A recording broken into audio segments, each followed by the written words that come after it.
kidnapped a man who they had no evidence that he committed a crime.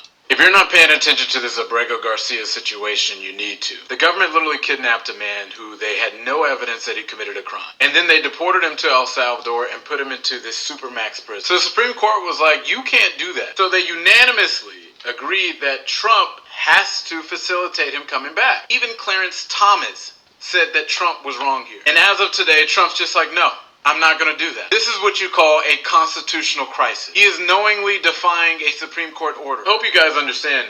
This could happen to me, it could happen to you, it could happen to anybody. Because they're telling you that the government can take you. Admit that they had no functional basis to take you in the first place. Have the courts order for you to come back. All to have Donald Trump say, no, I'm not going to do that because I don't feel like it. That's absurd. And the fact that every single one of these Republicans are sitting in Congress right here as we speak, doing nothing about it, shows how spineless they really are. In a normal world, this would mean call your congressperson and tell them to raise their voices about this. Because as Abrego today, it could be you tomorrow. Time to fight back. El Salvador's president will not be returning Kilmar Abrego Garcia, the Maryland father who is a... We have some breaking news right now. El Salvador's president will not be returning Kilmar Abrego Garcia, the Maryland father who was erroneously deported to El Salvador. Pam Bondi, Donald Trump in the United States, won't be getting him back. The Supreme Court ordered the Trump administration to facilitate Abrego Garcia's return. Bondi and Trump say that they have no jurisdiction to do that. And Bukele has now confirmed that he will not be releasing Abrego Garcia from El Salvador. He will not be returning him to the United States. He won't even be releasing him from the SCOTUS terrorism prison facility. And now a Maryland man who was removed erroneously despite having an order saying he cannot be removed is stuck in a prison facility that is meant for terrorists in El Salvador. And two countries, neither of them want to do anything about it or will do anything about it. Bukele has confirmed it, as has the Trump administration. This is extremely concerning, and I just did a full breakdown at the link in my bio on my Substack, so go check it out and subscribe for free, and follow along to stay up to date on all the news. Let's hear the question from this very low-rated anchor at CB. Thank you, President. Do you plan to ask President Bukele to help return the man who your administration says was mistakenly deported? The man who was mistakenly deported to El Salvador? Illegally in our country. And in 2019, two courts, an immigration court and an appellate.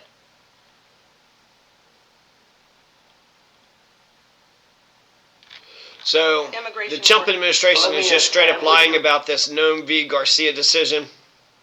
And so people should be paying attention to it.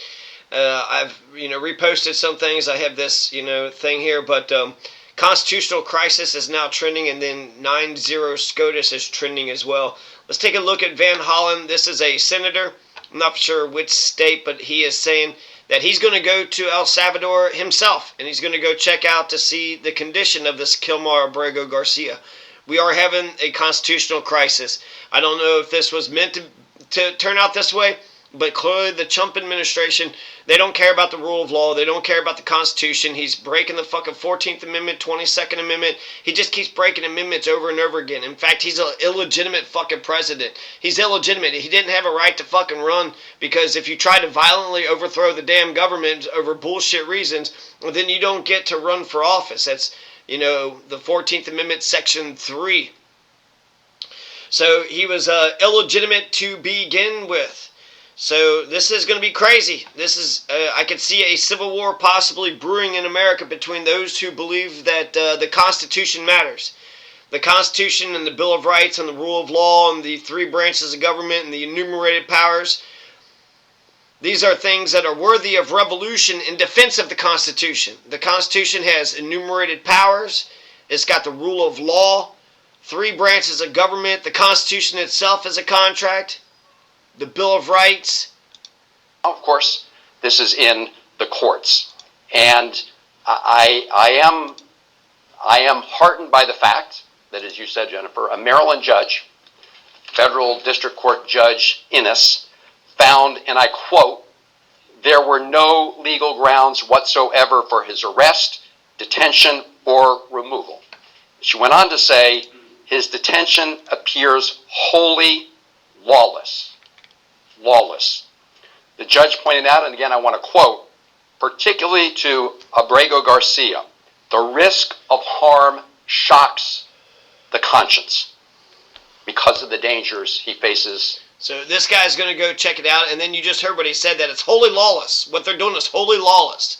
So this is the first crystal clear case of the Chump administration saying, fuck you to the Supreme Court, fuck you to the Constitution, fuck you to right and wrong. What? We threw an innocent man into the gulag in El Salvador? So what? Why should we do a damn thing about it?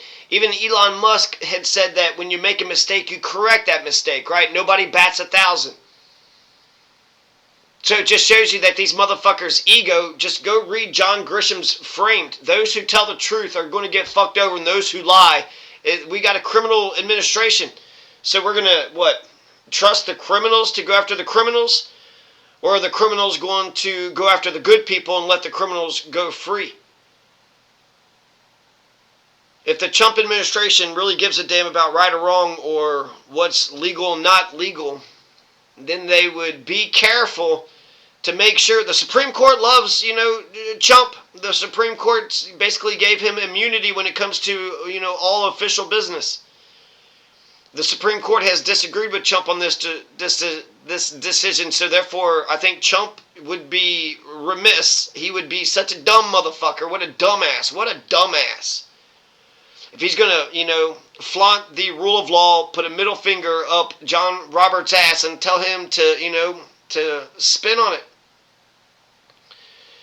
Now this decision makes me think of this Worcester case. I was reading a little bit more on it, and I'll come back to it. But Worcester v. Georgia, where you have the states are trying to infringe upon the Cherokee land, and then you have the John Marshall who says, no, you're not allowed to do that. The federal government controls the lands of the Cherokee, not the state lands. And then Andrew Johnson said that he wasn't going to enforce it. Basically, you got this famous quote. It says, John Marshall has made his decision. Now let him enforce it. Well, this is going to lead to the Trail of Tears. This is going to lead to the Trail of Tears. The Georgia laws were going to restrict Caucasians from living on Cherokee land unless they had a state license. By offering state licenses, they were breaking Cherokee sovereignty, because if you got a license from the state, then you're allowed to live on the land of the Cherokee. So Andrew Jackson, who people have compared Chump, Donald Chump to, he said John Marshall has made his decision, now let him enforce it. He was saying that he probably wouldn't enforce, this Worcester v. Georgia decision. He's the federal government, so when it comes to whether or not Georgia controls the Cherokee lands or the federal government, he doesn't care. He doesn't care. What, the federal government is supposed to kick the Georgia government out? Is that what you're saying? No, Andrew Jackson says the federal government can go in, the state government can go in, and to hell with the damn Cherokee. The Cherokee needs to get onto the Trail of Tears, and a lot of people are going to die on the Trail of Tears. Let's take a look at what the Trail of Tears was. I mean, why couldn't Andrew Jackson have just integrated the Native Americans? Instead, we have all these, two-state solutions in America. So the Trail of Tears, you're going to have, 60,000 people from the 5 civilized tribes are going to be forced displacement between 1830 to 1850. Additional thousands of Native Americans and their enslaved African Americans ethnically cleansed by the United States government. How many people died? Between 13,000 and 16,700. So the Trail of Tears wasn't just, they have to move, but the Trail of Tears ended in thousands of people dying. Thousands of people were killed because of this fucking stupid decision where Worcester v. Georgia, the Supreme Court looked at the laws, they made a judgment, and their judgment was based upon federal government has jurisdiction over the lands of the Cherokee, which means they should prevent the state of Georgia from taking the lands of the Cherokee. But since Andrew Jackson didn't give a damn about, right or wrong or what's lawful or not lawful, he says John Marshall has made his decision, now let him enforce it.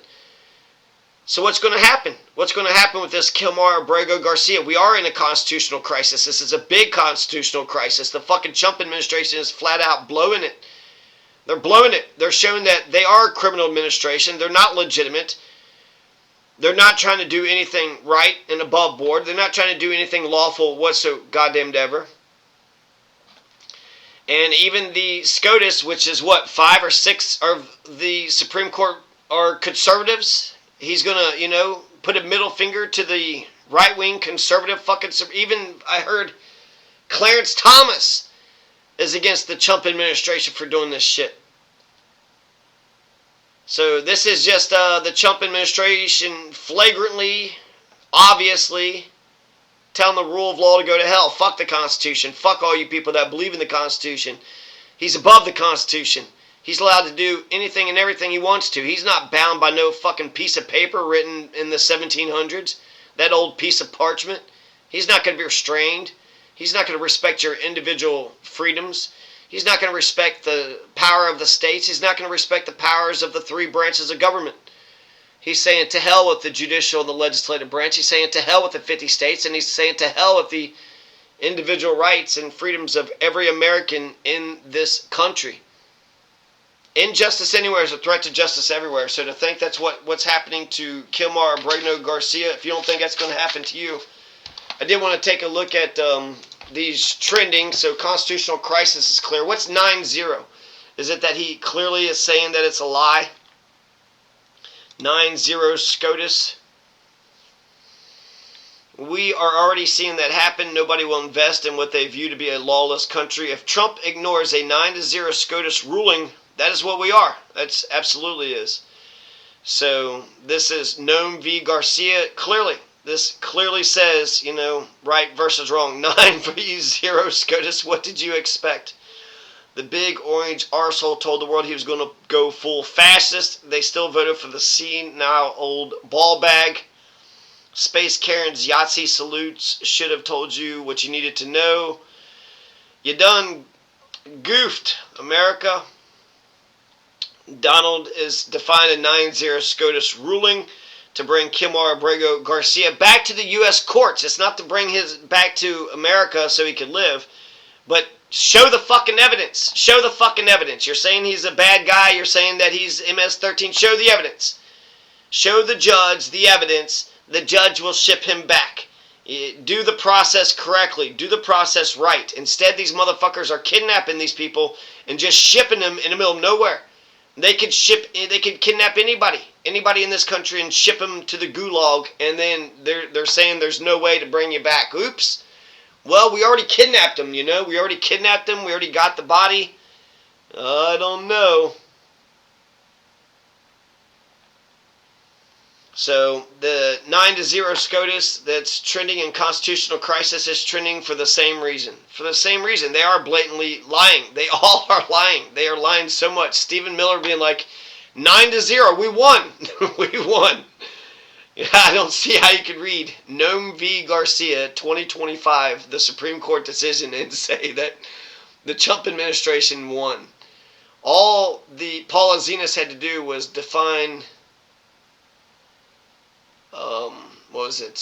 effectuate. What does the word effectuate mean? Just define that word. Because we don't want to step upon his foreign policy, boundaries. That was the only exception. So they sent an innocent man into a gulag. You made a fucking mistake. You done fucked up. You fucked the fuck up, so correct your fucking mistake. Right your fucking wrong. Resistance to tyranny is obedience to God. Absolute power corrupts absolutely. This is a major constitutional crisis. This is a major constitutional crisis.